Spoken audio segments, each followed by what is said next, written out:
Hello and welcome. It's Kickoff with Jay again. It's doing football analysis the way you love it, and as we promised, and as you always know, we do post-match and pre-match reactions after EPL games and other top five um, European leagues. And I am Jay as always, and I'm joined by Mohammed. But before we proceed, please do like and subscribe our video.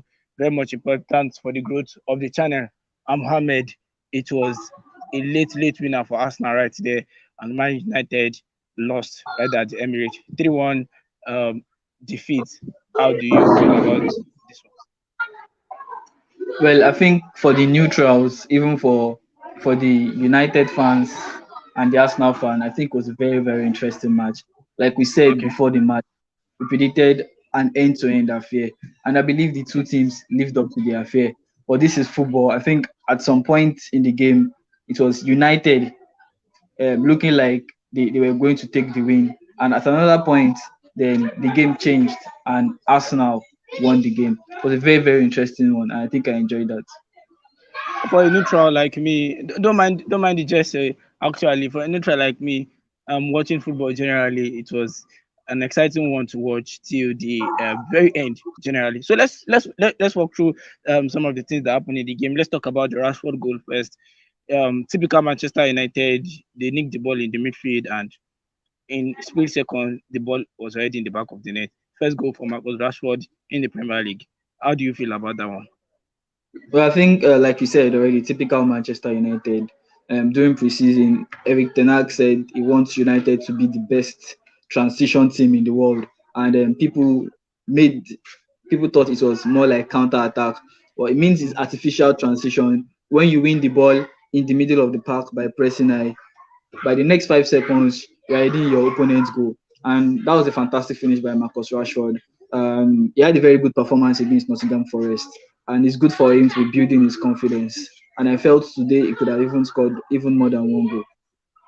Oh, he could have scored more than one goal right there, and um, Arsenal replied immediately right there generally. And Manchester, what do you think about the whole penalty issue with Havertz and uh, generally the Garnacho goal that was ruled for offside? So those are the two situations I think happened in the game. First, the Havertz penalty that was being given by Anthony Taylor, but later ruled out when he went to consult the VAR, and also the Garnacho this thing situation where it was ruled offside. Well, I think the Havertz penalty was a clear dive from Kai Havertz.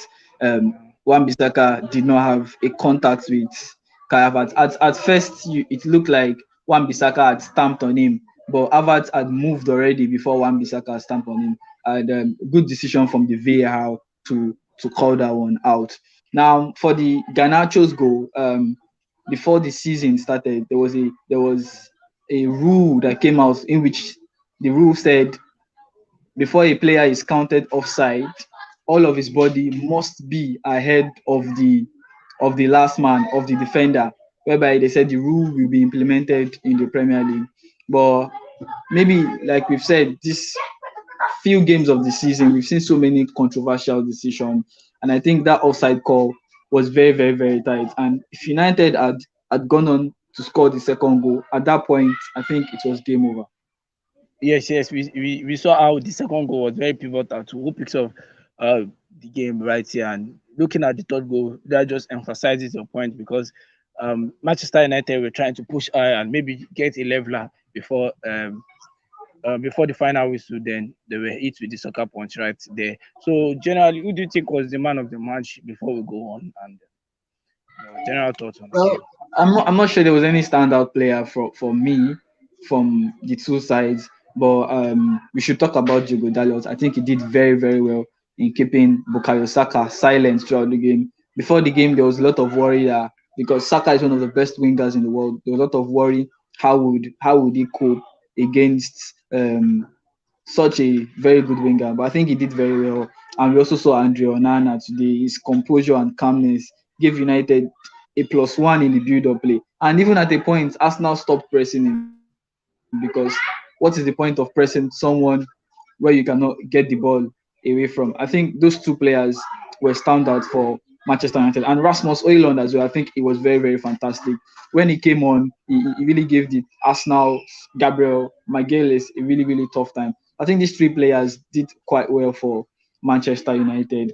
And for the Arsenal side, I think Martinelli, on the other hand, gave Wan-Bissaka a bit of a tough time and a bit of I'll, tough, I'll tough. I'll not agree with you for the man of the match. Actually, I will go with Aaron Bissaka because I felt if he was not around, Martinelli would have had more impact in the game generally. So most of those balls that went to corner kicks and the rest, I think Aaron Bissaka was very very good, barring the whole controversies around the penalty. Yeah. I didn't say it was not good, but I felt Martinelli. He gave Martinelli too much respect in some situations in the box. He made some vital headed clearance when Arsenal decided to switch the play. So I think it was good, but I am comparing him based on the performance of what I saw from Dalot against Bukayo Saka. But like I said, the game was a very open game, and I feel the two teams deserve the points, and any team, any side could have won the game. Yeah. I agree with you there. And final thoughts before we move on, Mohammed. Well, this is the Premier League, and it's been really, really interesting. For us now, they still have a lot of some things to fine tune before or if they want to challenge Manchester City. For Manchester United, it's just one of those away days for them. But this time they put in a better showing than what we've seen over the years. The Premier League will be back in the next 14 days, which is quite a whole lot of time. But when it comes back, I think it will be football galore. The Champions League is back, the Europa League is back. So it's really going to be Uh, football everywhere. Yeah, talking about the break generally too. I think some of the players too will be back. The likes of Sofian Amrabat will be fully registered. Maybe Mason Mount back fit too, and you should have a complete squad to really play and compete with. And we're looking forward to that. This was a typical Super Sunday match and very entertaining, and anybody could have won it, as you said. And please do like and subscribe. Our video very much important for the growth of the channel. And Mohammed, it's always lovely to have you here talk about the matches after they unfold. And we hope Manchester United are able to do other great things after the international break. And for then, we'll talk about many more of the international break matches, especially for Nigeria. And we'll see uh, what we see. So thank you very much, and later. Thank you. Bye.